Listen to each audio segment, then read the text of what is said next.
দিনটি ছিল পঞ্চমীর দিন রাত্রে। তো এই দিন থেকেই তো ঠাকুর দেখা আরম্ভ করে দিয়েছিলাম। আমাদের এখানে হলদিয়ার অনেক অনেক পুজো হয়, খুব বড় করেই পুজো হয়। যেখানে যাবে সেখানে ঠাকুরের প্যান্ডেল তো দেখতেই পাবে, তোমাদের সাথে শেয়ার করব।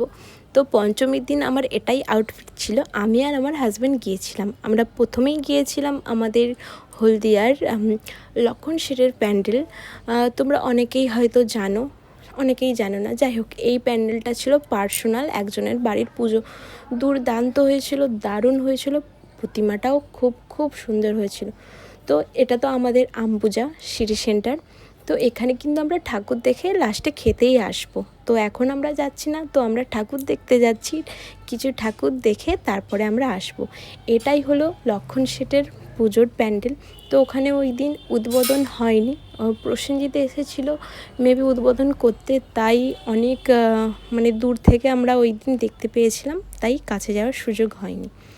যাই হোক, আর এখানে তো ওই বলছিলাম না, পার্সোনাল যেই বাড়ির পুজোটা, পার্সোনাল হতে পারে কিন্তু এত সুন্দর হয়েছে প্যান্ডেলটা।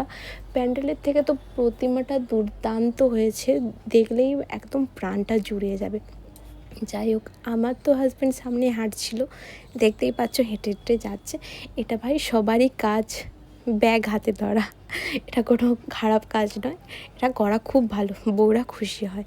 যাই হোক, প্যান্ডেলের কাজটা তাও বাকি ছিল, ভেতরে আরও কাজ হচ্ছিল, আর ওনারা কাজ করছিলেন, তাও তার মাঝেও আমরা দেখে এসেছি কাজ হচ্ছে। আর তোমরা কারা কারা ঠাকুর দেখতে গিয়েছো আর এই প্যান্ডেলগুলো কারা কারা দেখেছো তোমরা কিন্তু কমেন্ট করো। তো তারপরে চলে গিয়েছিলাম রানীচকের একটা প্যান্ডেলে। এখানেও খুব সুন্দর প্যান্ডেলটা হয়েছে, তোমরা দেখো, শেয়ার করছি তোমাদের সাথে। এই দিন থেকেই কিন্তু ভালোই ভিড় হয়ে গিয়েছিল। আমাদের ওয়েস্ট বেঙ্গলের সাইড তো পঞ্চমী থেকে ভিড় যথেষ্টই ভালো ভিড় হচ্ছে। মেবি আমাদের অ্যাকচুয়ালি ষষ্ঠী বা সপ্তমী থেকেই বেশি ঠাকুর দেখাটা আরম্ভ হয়।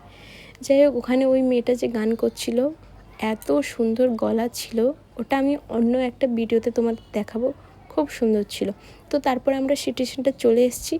এটা সিটি সেন্টারের ঠাকুর, এখানে ঠাকুরটাও খুব সুন্দর হয়েছে। তো তারপরে আমরা ঘোরার পরে খিদে তো পেয়ে গেছে, তো খেতেই তো হবে, তাই চলে এসেছিলাম হ্যাং আউটে।